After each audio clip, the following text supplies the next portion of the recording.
نازل فرمائی جس کا تعلق علم سے، یعنی اقرأ بسم ربک الذی خلق۔ برادران اسلام، اخروی علوم کی فضیلت و اہمیت آیت قرآنیہ میں بکثرت وارد ہوئی۔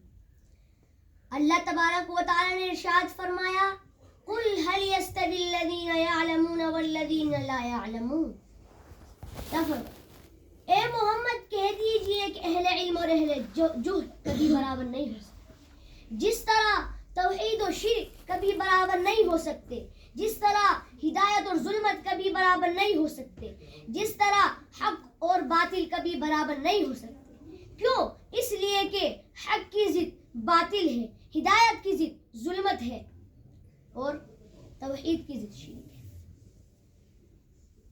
ایک حدیث شریف میں محسن کائنات صلی اللہ علیہ وسلم نے ارشاد فرمایا، جو میں نے آپ کے سامنے بھی بتائی تھی، فضل العالم على العابد كفضل القمر ليلة البدر على سائر الكواكب۔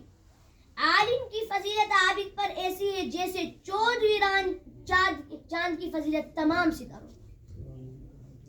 حضرت عبداللہ بن عباس فرماتے ہیں کہ دوسرے مومنوں کے مقابلے میں اہل علم کے 700 درجے زیادہ ہوں، اور ہر درجوں کے درمیان مسافت 700 برس کے مسافت کے برابر ہو۔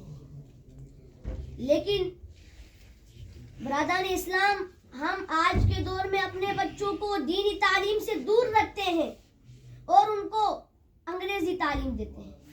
یہ صرف شیطان کا فریب ہے، وہ شیطان جس نے وعدہ کر لیا کہ میں بنی آدم کی اولاد کو جہنم میں پہنچاؤں گا، وہ شیطان جو ہمارے دین و اسلام کا دشمن ہے، وہ شیطان جو ہمارے کلچر کا دشمن ہے، وہ شیطان جو ہمارے ایمان و اخلاق کا دشمن ہے، وہ شیطان جو ہماری سوسائٹی کا دشمن ہے۔ یہ شیطان ہمارا بہت خطرناک دشمن ہے۔